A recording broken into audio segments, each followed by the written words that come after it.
You would certainly not be recognized for being efficient. Business people, on the other hand, are rewarded for having excess money and are applauded for their efficiency.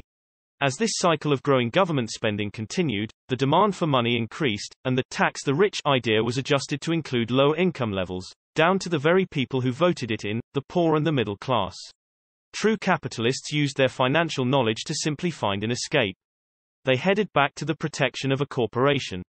But what many people who have never formed a corporation don't know is that a corporation is not really a thing. A corporation is merely a file folder with some legal documents in it, sitting in some attorney's office and registered with a state government agency. It's not a big building or a factory or a group of people. A corporation is merely a legal document that creates a legal body without a soul. Using it, the wealth of the rich was once again protected. It was popular because the income tax rate of a corporation is less than the individual income tax rates. In addition, certain expenses could be paid by a corporation with pre-tax dollars. This war between the haves and have-nots has raged for hundreds of years. The battle is waged whenever and wherever laws are made, and it will go on forever. The problem is that the people who lose are the uninformed, the ones who get up every day and diligently go to work and pay taxes. If they only understood the way the rich play the game, they could play it too. Then they would be on their way to their own financial independence. This is why I cringe every time I hear a parent advise their children to go to school so they can find a safe, secure job. An employee with a safe, secure job, without financial aptitude, has no escape. Average Americans today work 4 to 5 months for the government just to cover their taxes. In my opinion, that is simply too long. The harder you work, the more you pay the government.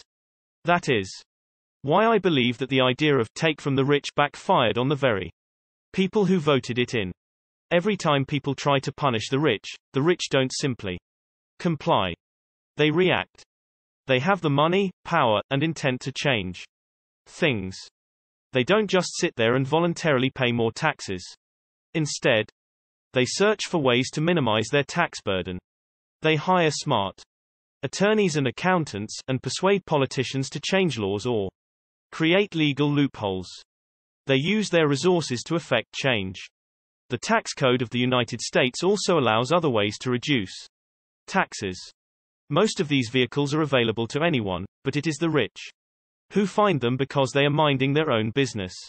For example, 1031 is jargon for Section 1031 of the Internal Revenue Code, which allows a seller to delay paying taxes on a piece of real estate that is sold for a capital gain through an exchange for a more expensive piece of real estate. Real estate is one investment vehicle that has a great tax advantage. As long as you keep trading up in value, you will not be taxed on the gains until you liquidate. People who don't take advantage of these legal tax savings are missing a great opportunity to build their asset columns. The poor and middle class don't have the same resources. They sit there and let the government's needles enter their arm and allow the blood donation to begin.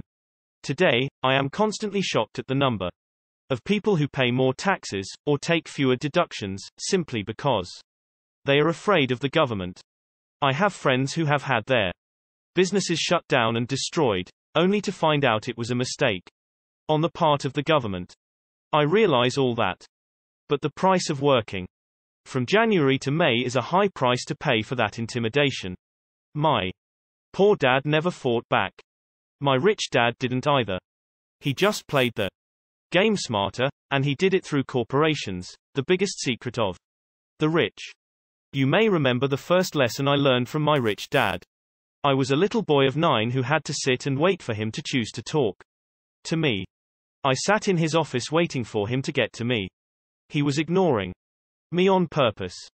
He wanted me to recognize his power and to desire to have that power for myself one day. During all the years I studied and learned from him, he always reminded me that knowledge is power. And with money comes great power. That requires the right knowledge to keep it and make it multiply. Without that knowledge, the world pushes you around. Rich Dad constantly reminded Mike and me that the biggest bully was not the boss or the supervisor, but the taxman. The taxman will always take more if you let him.